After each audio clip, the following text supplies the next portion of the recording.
बच्चा पारी, welcome to CW online school. और आज के इस लेक्चर में हम बात करने वाले हैं क्लास 8 फिजिक्स के फर्स्ट चैप्टर के ऊपर, electricity, magnetic and heating effects. अब आप लोग सोचोगे कि मैम हमने इलेक्ट्रिसिटी या इलेक्ट्रिक करंट के बारे में तो फिर भी जूनियर क्लासेस में पढ़ा हुआ है, बट करंट के मैग्नेटिक और हीटिंग इफेक्ट्स का क्या मतलब है। हो सकता है कि अभी तुम्हें इन दोनों ही इफेक्ट्स के बारे में अभी कुछ भी नॉलेज ना हो, but I am very sure कि इन दोनों ही इफेक्ट्स को आपने अपनी लाइफ में कभी ना कभी एक्सपीरियंस जरूर किया होगा। एग्जाम्पल दूं? चलो सुनो।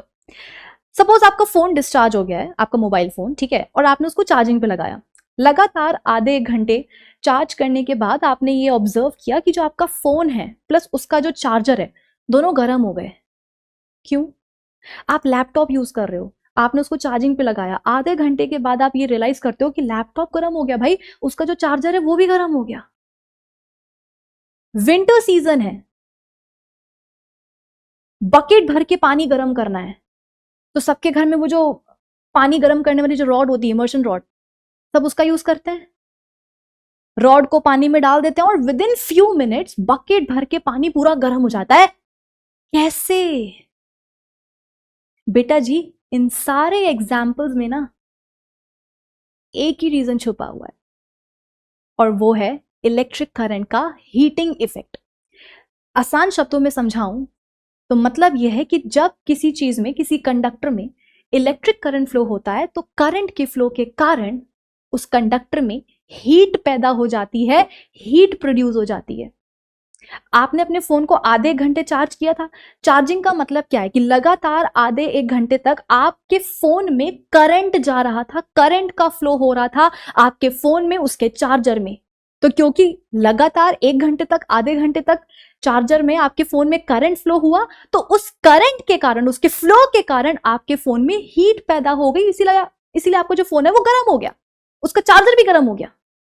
आप लैपटॉप चार्ज कर रहे थे, लगातार आधे घंटे तक लैपटॉप में, उसके चार्जर में करंट फ्लो हुआ, तो उस करंट के फ्लो के कारण लैपटॉप में हीट प्रोड्यूस हो गई, उसका चार्जर भी गर्म हो गया। वापस आते हैं हम अपने इस एग्जांपल के ऊपर। यहां पर पानी गर्म क्यों हुआ? क्योंकि इसमें जो हमने रॉड डाली थी वो गर्म हो गई थी। रॉड गर्म क्यों हुई थी? क्योंकि इसमें भी तो इलेक्ट्रिक करंट फ्लो हुआ था ना बेटा। रॉड में भी हमने करंट पास करवाया था, जिसके कारण रॉड गर्म हो गई, और फिर जब इस गर्म रॉड को हमने पानी में डाला तो पानी भी गर्म हो गया। बेसिकली हीट ट्रांसफर हो गई, रॉड से निकल करके हीट कहां आ गई? पानी में आ गई। इसे हम बोलते हैं इलेक्ट्रिक करंट का हीटिंग इफेक्ट, कि जब करंट फ्लो करेगा किसी कंडक्टर में, वहां पर हीट पैदा हो जाएगी। ठीक वैसे ही बेटा जी, करंट का ना मैग्नेटिक इफेक्ट भी होता है, कि जब किसी कंडक्टर में इलेक्ट्रिक करंट फ्लो करता है तो वो कंडक्टर करंट के फ्लो के कारण, कोई और रीजन नहीं है, इतना समझ लो कि करंट के फ्लो के कारण ही वो जो कंडक्टर है वो बन जाता है magnet. Yes, you heard it right, वो एक मैग्नेट बन जाता है। इसको हम बोलते हैं इलेक्ट्रिक करंट का मैग्नेटिक इफेक्ट। और बेटा इन दोनों ही इफेक्ट्स को हम पढ़ने वाले हैं डिटेल में इसी चैप्टर में। तो टारगेट समझ में आ रहा है इस चैप्टर का? अब इससे पहले कि हम अपने टारगेट को अचीव करने के लिए जोरों शोरों से पढ़ाई शुरू कर दे, थोड़ी सी जान पहचान पहले कर लेते हैं। सो हाय गाइस, मेरा नाम है विभूति खरे और मैं हूं आपकी फिजिक्स एजुकेटर। और पिछले 6 सालों में मैंने मिलियंस ऑफ स्टूडेंट्स को पढ़ाया है, बिल्कुल आप ही जैसे प्यारे प्यारे बच्चों को मैंने पढ़ाया है, और उनका फेवरेट सब्जेक्ट जो है वो साइंस बना दिया है, और बहुत ही जल्द तुम्हारा भी बनने वाला है। ऑलराइट, तो जैसे जैसे हमारी फिजिक्स की जर्नी आगे बढ़ेगी, आपको मेरे बारे में और भी अच्छी अच्छी बातें पता चलती जाएंगी, बट आज के लिए इतनी जान पहचान इनफ है। चलिए, तो अभी मैं आपको ये बता देती हूं कि इस पूरे चैप्टर में हमें टॉपिक्स कौन कौन से पढ़ लेने हैं। सबसे पहले तो आज हम बात करेंगे अपने फर्स्ट टॉपिक के ऊपर, और फर्स्ट टॉपिक क्या है? इलेक्ट्रिक करंट का मैग्नेटिक इफेक्ट। ठीक है, फिर हम बात करेंगे इलेक्ट्रोमैग्नेट्स के ऊपर, फिर हम बात करेंगे इलेक्ट्रिक करंट के हीटिंग इफेक्ट के ऊपर, फिर आती हैं कुछ इलेक्ट्रॉनिक हीटिंग डिवाइसेस। देखो, आपने अपना फोन चार्ज किया, आधे घंटे तक फोन गर्म हो गया, फोन में हीट पैदा हो गई, तो आपके फोन में जो हीट प्रोड्यूस हुई है, क्या हम उसका कोई यूज करते हैं? कि हमने सोचा कि अरे वाह फोन गर्म हो गया, चलो एक काम करते हैं, बढ़िया जो है इसमें अंडा डालते हैं, ऑमलेट बन जाएगा हीट से। ऐसा होता है क्या? नहीं। But there are certain electronic devices जिनमें करंट के फ्लो के कारण जो हीट प्रोड्यूस हो रही है उस हीट का लिटरली हम यूज करते हैं, जैसे कि अपनी वो पानी गर्म करने वाली रॉड, इलेक्ट्रिक केटल, टोस्टर, ठीक है। तो मेजॉरिटी डिवाइसेस ऐसी होती हैं जहां पर करंट के फ्लो के कारण जो हीट पैदा हो रही है उसका हम इस्तेमाल नहीं करेंगे, कि अगर बल्ब जल रहा है 2 घंटे से तो उसमें हीट पैदा हो गई होगी, उस हीट का हम इस्तेमाल करेंगे, उसके ऊपर हम कुकर रख के आलू उबालेंगे, वो हम नहीं करते हैं। बट कुछ डिवाइसेस ऐसी होती हैं जहां पर हम जानबूझ के इलेक्ट्रिक करंट के फ्लो के कारण हीट प्रोड्यूस करवाते हैं और फिर उस हीट को हम यूज भी करते हैं, तो उनके बारे में अपन बात करेंगे। फिर हम बात करेंगे बेटा जी फ्यूज के ऊपर। फ्यूज के लिए अभी मैं आपको इतना समझा देती हूं कि ये एक सेफ्टी डिवाइस है, मतलब ये आपके घर में आपके जो इलेक्ट्रॉनिक डिवाइसेस होते हैं उन तक एक्सेसिव करंट को जाने नहीं देता है। जैसे मान लो कि मैं फ्यूज हूं, ठीक है, और मैं अपने थ्रू 10 एम्पियर तक का करंट ही जाने दूंगी, ठीक है। मान लो कि कभी यहां से 20 एम्पियर का करंट आ गया, पर मेरी कैपेसिटी तो कितनी है, 10 एम्पियर वाली है, तो जैसे मैं देखूंगी कि ओ माय गॉड 20 एम्पियर का करंट आ रहा है, तो मैं उसको रोक दूंगी कि नहीं नहीं नहीं तुम आगे नहीं जा सकते, क्योंकि आगे जो इलेक्ट्रॉनिक डिवाइस है उसको केवल 10 एम्पियर का करंट ही चाहिए, 20 से तो वो आग लग जाएगी, वो जाने नहीं देगा। तो फ्यूज का ये काम होता है, और डिटेल में अपन आगे बात करेंगे जब अपन इस टॉपिक पे पहुंचेंगे। उसके अलावा फिर अपन लास्ट में कुछ सेल्स के ऊपर बात करेंगे, ड्राई सेल, वोल्टिक सेल्स, इनके बारे में मैं आपको बताऊंगी, ठीक है। तो इस तरीके से हम अपने पूरे चैप्टर में प्रोसीड करेंगे। लेकिन आज का टॉपिक समझ में आया है कि नहीं? आज अपन बात करेंगे इलेक्ट्रिक करंट के मैग्नेटिक इफेक्ट के ऊपर। अब इससे पहले कि ये टॉपिक मैं आपको पढ़ाना शुरू करूं, एक क्विक रिवीजन कर ले। मतलब अभी तक हमने करंट के बारे में, इलेक्ट्रिसिटी के बारे में जूनियर क्लासेस में जो भी पढ़ रखा है उसको हम एक बार क्विकली रिवाइज कर लेते हैं तो ज्यादा अच्छा रहेगा, ठीक है। सुनो, हमारे आसपास हर कुछ क्या है? मैटर है। ये आपको मेरे हाथ में पेन नजर आ रहा है, ये मैटर है। ये माइक नजर आ रहा है, मैटर है। मेरी ज्वेलरी नजर आ रही है, मैटर है। आपके हाथ में, आपके खुद के हाथ में जो आपका फोन है बेटा, वो भी मैटर है। जो आप पानी अभी पी के आए हो वो भी मैटर है। मतलब हमारे आसपास हर कुछ क्या है? मैटर ही मैटर है। और ये मैटर किस चीज का बना होता है? छोटे छोटे छोटे छोटे छोटे छोटे पार्टिकल्स का। और इन पार्टिकल्स को हम क्या बुलाते हैं? एटम्स, ठीक है बेटा। एक टाइम था जब सब लोग ये मानते थे कि हाँ आसपास क्या है? मैटर है। और मैटर किस चीज का बना हुआ है? पार्टिकल्स का बना हुआ है। और इन्हीं पार्टिकल्स को क्या बोलते हैं? एटम्स बोलते हैं। और सब लोग ये मानते थे कि भाई एटम्स ही स्मॉलेस्ट पार्टिकल्स होते हैं, मतलब एटम से छोटा और कुछ पॉसिबल है ही नहीं। और सालों साल लोग यही मानते गए कि हाँ सबसे छोटा पार्टिकल कौन? एटम। लेकिन फिर और डिस्कवरी हुई, टेक्नोलॉजी में एडवांसमेंट हुई, नए नए इंस्ट्रूमेंट आए और रिसर्च हुई, और फिर पता चला कि ओ भाई नहीं, एटम्स सबसे छोटे पार्टिकल्स नहीं होते हैं, वो स्मॉलेस्ट पार्टिकल्स नहीं होते हैं। इनफैक्ट एटम्स से भी छोटे पार्टिकल्स होते हैं। और पता है वो पार्टिकल्स कहां पाए जाते हैं? वो पार्टिकल्स एटम्स के अंदर ही पाए जाते हैं। और इसीलिए हम उनको बुलाते हैं सब एटॉमिक पार्टिकल्स, क्योंकि एटम्स, वो जो पार्टिकल्स हैं वो एटम्स के अंदर पाए जा रहे हैं। एटम्स खुद बहुत छोटे हैं, तो उन छोटे एटम्स के अंदर जो पार्टिकल्स पाए जाएंगे बेटा, वो तो एटम से भी छोटे होंगे ना, तो इसीलिए उनको हम बुलाते हैं सब एटॉमिक पार्टिकल्स। ज्यादा नहीं होते हैं, बस 3 होते हैं, इलेक्ट्रॉन्स, प्रोटॉन्स एंड न्यूट्रॉन्स, ठीक है। मान लो ये एक एटम है, मतलब मान लो क्या है ही ये एटम ठीक है। यहां देखो, ये एक एटम है, ठीक है। एटम के सेंटर में आपको एक स्मॉल सर्कुलर बॉडी मिलेगी, एटम के बीच में ये वाला, ठीक है। यहां पर देखो, ये एक छोटी सी सर्कुलर बॉडी मिलेगी जिसे हम बोलते हैं न्यूक्लियस। क्या बोलते हैं बेटा? न्यूक्लियस। और इसी न्यूक्लियस के अंदर 2 सब एटॉमिक पार्टिकल्स पाए जाएंगे। एक पाए जाएंगे प्रोटॉन्स और दूसरे पाए जाएंगे न्यूट्रॉन्स, ठीक है। Protons and neutrons. तो आप बोलोगे कि मैम न्यूक्लियस, ठीक है, एटम है, उसके सेंटर में न्यूक्लियस है, न्यूक्लियस में कौन है? प्रोटॉन्स एंड न्यूट्रॉन्स है। इलेक्ट्रॉन्स कहां गए? तो मेरी बात सुनो, इसी न्यूक्लियस के अराउंड कुछ सर्कुलर ऑर्बिट्स होते हैं, ठीक है। इस तरीके से ये देखो, ये सर्कुलर ऑर्बिट्स हैं, और इन्हीं ऑर्बिट्स में पाए जाते हैं बेटा जी इलेक्ट्रॉन्स। ये आपको दिख रहा है, ये तुमको दिख रहा है कलर? हाँ, ये जो मैं ग्रीन कलर से बना रही हूं बेटा, ये सारे क्या हैं, ये सारे हैं इलेक्ट्रॉन्स। तो तुम्हें स्ट्रक्चर समझ में आ रहा है, एटम के सेंटर में न्यूक्लियस, उसमें दो तरह के सब atomic particles, protons and neutrons, ठीक है, और न्यूक्लियस के अराउंड सर्कुलर ऑर्बिट्स हैं और उनमें कौन पाए जा रहे हैं, इलेक्ट्रॉन्स पाए जा रहे हैं। अब इनकी एक खास बात और है, वो भी तुम लोग सुन लो। प्रोटॉन्स के ऊपर क्या होता है, पॉजिटिव चार्ज होता है, मतलब ये अपने ऊपर चार्ज कैरी करते हैं। कौन सा चार्ज, पॉजिटिव चार्ज, ठीक है। P for proton, P for positive, ऐसे याद रखना। जो इलेक्ट्रॉन्स होते हैं बेटा, ये इलेक्ट्रॉन्स हैं और ये अपने ऊपर नेगेटिव चार्ज कैरी करते हैं, इसलिए अपन इनको नेगेटिवली चार्ज पार्टिकल भी बुलाते हैं, ठीक है। न्यूट्रॉन्स बोलते हैं कि अरे यार इलेक्ट्रॉन्स के ऊपर नेगेटिव चार्ज हो तो गया, प्रोटॉन्स के ऊपर पॉजिटिव चार्ज हो तो गया, तो अगर मैं अपने ऊपर कोई चार्ज कैरी नहीं भी करूंगा तो भी चल जाएगा ना। तो न्यूट्रॉन्स के ऊपर कोई चार्ज नहीं होता है, ये न्यूट्रल होते हैं, ठीक है, ये न्यूट्रल होते हैं, ये न्यूट्रल है, ये बोलते हैं कि मुझे माफ करो, मुझे रहने दो। तो electrons negatively charge particles, protons positively charge particles, और न्यूट्रॉन्स क्या होते हैं, न्यूट्रल होते हैं। ऑलराइट, चलो अब होता क्या है, मान लो कि एक कंडक्टर है, कंडक्टर बोले तो वायर, ठीक है, जैसे ये देखो, ये है, ठीक है, ये वायर है, किसका बना हुआ है, कॉपर का बना हुआ है, कॉपर एक तरह का मेटल होता है, ठीक है। तो ये एक वायर है जो कॉपर का बना हुआ है, मेटल है ना ये, तो ये भी अंदर से तो एटम्स का ही बना होगा, तो ये कॉपर वायर है और इसके अंदर क्या होंगे बेटा, कॉपर के एटम्स होंगे, ठीक है। अब कॉपर के एटम्स में से कुछ इलेक्ट्रॉन्स ऐसे होते हैं जो एटम से बाहर निकल जाते हैं। आप बोलोगे कि मैम कॉपर वायर है, उसके अंदर एटम्स हैं, समझ में आ गया, एटम्स में जो इलेक्ट्रॉन्स है वो सबके सब बाहर आ जाएंगे, नहीं सब नहीं आएंगे बेटा, सब नहीं आएंगे।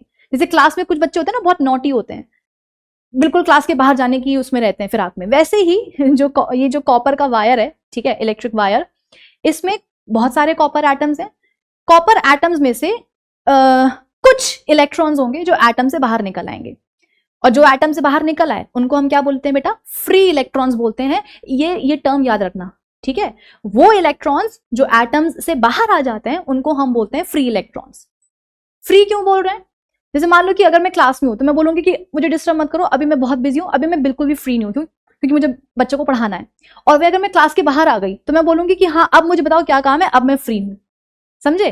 तो एटम्स से इलेक्ट्रॉन्स जो बाहर निकल आते हैं उन्हें हम बोलते हैं फ्री इलेक्ट्रॉन्स। तो अब होता क्या है, जब इस वायर को, ठीक है, जिसमें फ्री इलेक्ट्रॉन्स हैं, जब इसको मैं किसी सेल या बैटरी से कनेक्ट कर दूंगी ना, तो जो फ्री इलेक्ट्रॉन्स होंगे ना बेटा, सारे नहीं, जो फ्री इलेक्ट्रॉन्स होंगे, मतलब वो इलेक्ट्रॉन्स जो एटम से बाहर निकल आए हैं, वो सारे के सारे फ्री इलेक्ट्रॉन्स वायर के एक एंड से दूसरे एंड की तरफ दौड़ने लग जाएंगे, बिल्कुल इस तरीके से। देखो यहां पर तुमको दिख रहा है, ये जो ब्लू कलर की जो तुमको बॉल्स नजर आ रही हैं, ये एक्चुअली क्या है बेटा, ये फ्री इलेक्ट्रॉन्स हैं।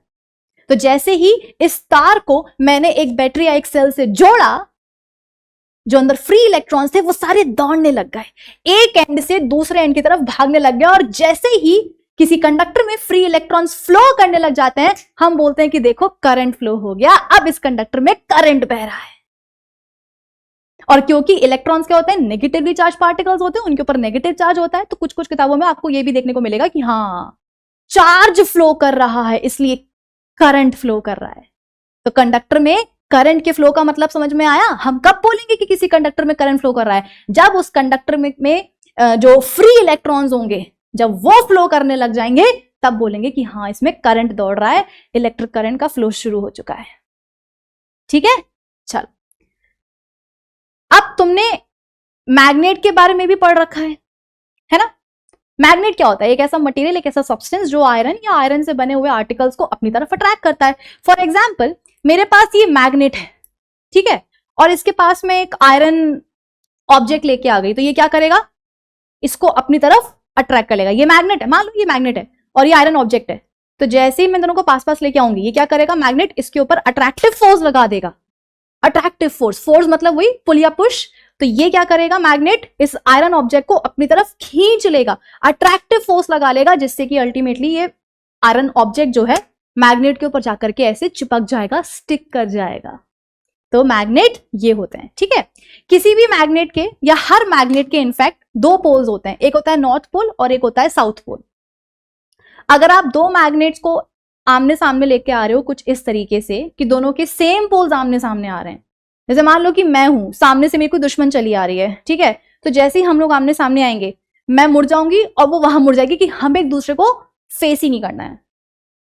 वैसे ही मैग्नेट्स में भी ऐसे ही होता है कि अगर आप दो मैग्नेट्स को ऐसे आमने सामने लेके आ रहे हो कि उनके सेम पोल्स आमने सामने आ रहे हैं, पास पास आ रहे हैं, तो उनके बीच में रिपल्शन हो जाएगा। बच्चे जनरली समझते हैं कि मैग्नेट केवल अट्रैक्टिव फोर्स लगाता है। नहीं बेटा, मैग्नेट रिपल्सिव फोर्स भी लगाता है। डिपेंड करता है कि मैग्नेट के आगे है कौन।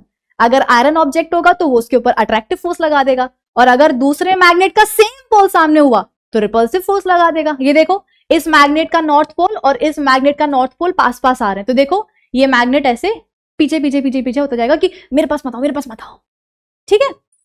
और अगर ऑपोजिट पोल आमने सामने आ गए तो अट्रैक्टिव फोर्स लग जाएगा। तो एक मैग्नेट अट्रैक्टिव और रिपल्सिव फोर्स दोनों लगाता है, डिपेंडिंग अपॉन कि उसके सामने है कौन। इतना हम सबने पढ़ा हुआ है। अब सुनो तुम आगे की बात। आगे की बात यह है कि जब किसी कंडक्टर में, किसी तार में बेटा करंट फ्लो होता है तो वो बन जाता है मैग्नेट। इसका मतलब ये कि मेरे पास ये तार है, अगर तो मैंने इसको बैटरी या सेल से जोड़ दिया, इसमें करंट बहने लग जाएगा, और जैसे ही इसमें करंट बहेगा ये बन जाएगा मैग्नेट। आप बोलोगे कि मैम अगर सेल हटा दिया तो, बैटरी हटा दी तो मैग्नेटिक प्रॉपर्टी जो इसके पास आई थी वो गायब हो जाएगी। मतलब कि ये कंडक्टर मैग्नेट के जैसे तभी तक बिहेव करेगा जब इसमें करंट फ्लो करेगा। जैसे ही करंट का फ्लो रुका, मैग्नेटिक प्रॉपर्टीज भी डिसअपियर हो जाएंगी। इसे हम बोलते हैं करंट का मैग्नेटिक इफेक्ट। अब आप बोलोगे कि मैम आपको ये बात किसने बताई?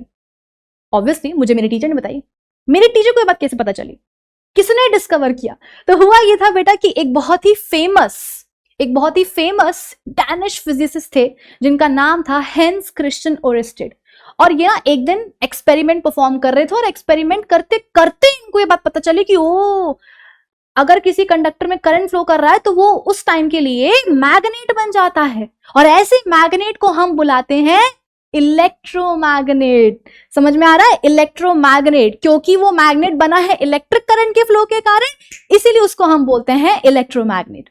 हुआ ये था कि ये ना इनके पास अपना एक सेटअप था, इलेक्ट्रिक सर्किट था, ठीक है, तार था, उसमें ये करंट वगैरह कुछ फ्लो करवा रहे थे, और पास में ना ये एक मैग्नेटिक कंपास रखा हुआ था। ये कंपास जिसका पहले के जमाने में डायरेक्शन पता करने के लिए यूज किया जाता था, ठीक है। ये भी आपको पता होगा कि कंपास की जो नीडल होती है बेटा, ये खुद क्या है, एक छोटा सा मैग्नेट है। और बेटा एक मैग्नेट डिफ्लेक्ट तभी करता है जब वो किसी दूसरे मैग्नेट के फील्ड में आता है ना। जैसे अपन ने यहां पर भी देखा, आप खुद देखो, ये वाला जो मैग्नेट है ये डिस्प्लेस क्यों हुआ, ये पीछे क्यों खिसका, इसमें डिफ्लेक्शन क्यों हुई? क्योंकि इसके पास दूसरा मैग्नेट आ गया था, ये दूसरे मैग्नेट की फील्ड में आ गया था, इसीलिए, है ना। यहां पर भी दोनों मैग्नेट्स चिपक क्यों रहे हैं, पास पास क्यों आ रहे हैं? क्योंकि दोनों मैग्नेट्स एक दूसरे की फील्ड में एंटर कर जाते हैं। तो कोई भी मैग्नेट बेटा डिफ्लेक्शन तभी शो करता है, तड़तड़ाता तभी है जब वो किसी दूसरे मैग्नेट की फील्ड में आता है।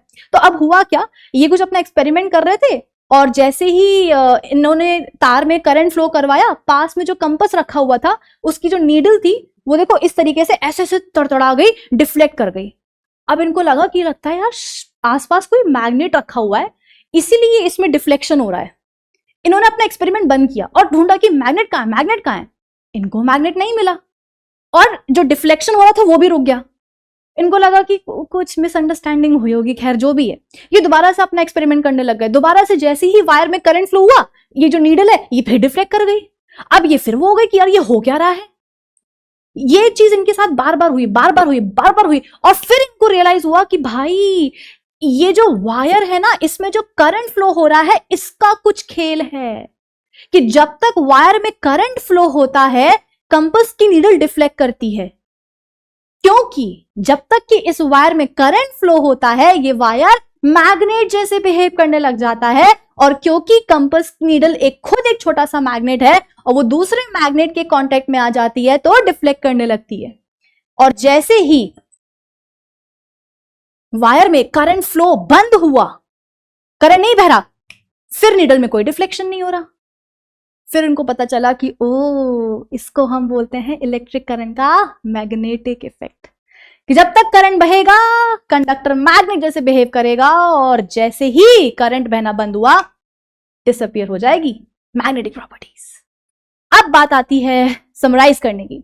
तो the flow of charge inside the conducting material या कंडक्टर जनरेट करता है इलेक्ट्रिक करंट, ठीक है। जो मूविंग इलेक्ट्रिक चार्जेस होते हैं या करंट बोलो, और इजी लैंग्वेज में, वो मैग्नेटिक फील्ड प्रोड्यूस कर देता है अराउंड द मटेरियल जिसमें वो फ्लो कर रहा है। इसे हम बोलते हैं इलेक्ट्रिक करंट का मैग्नेटिक इफेक्ट। इसको हेंस क्रिश्चियन ओरेस्टेड ने डिस्कवर किया था सबसे पहले इन 1820। अब एक क्वेश्चन आपके लिए मैं दे रही हूं जिसका आंसर आप मुझे दोगे कमेंट सेक्शन में, और जिस बच्चे ने भी सबसे पहले इस सवाल का सही जवाब दिया उसका आंसर हम अपने कम्युनिटी पर पोस्ट करेंगे। असर्शन रीजन क्वेश्चन है। असर्शन है कि electromagnets do not have poles like north and south pole just like a bar magnet, मतलब जैसे जो नॉर्मल मैग्नेट होता है बार मैग्नेट, उसका नॉर्थ एंड साउथ पोल होता है। असर्शन ये बोल रहा है कि जो इलेक्ट्रोमैग्नेट्स होते हैं उनमें नहीं होता। रीजन क्या बोल रहा है? When we interchange the terminals of a battery in a circuit, poles जो होते हैं इलेक्ट्रोमैग्नेट के उनकी भी मतलब पोलैरिटी जो है वो चेंज हो जाती है। असर्शन आपके सामने है, रीजन आपके सामने है। ABCD में से जो भी आपको सही लग रहा है वो आपको मुझे बताना है कहाँ, कमेंट सेक्शन में। सही आंसर को मिलेगा रिवॉर्ड। तो आज के इस लेक्चर के लिए इतना ही। अगर आपको अच्छा लगा हो तो जल्दी से लाइक कर दीजिए, चैनल पे नए हो तो सब्सक्राइब कर दीजिए और अपने बाकी सारे फ्रेंड्स और क्लासमेट्स में शेयर भी करिएगा। मिलते हैं हम अपने नेक्स्ट वीडियो में। टूडल्स।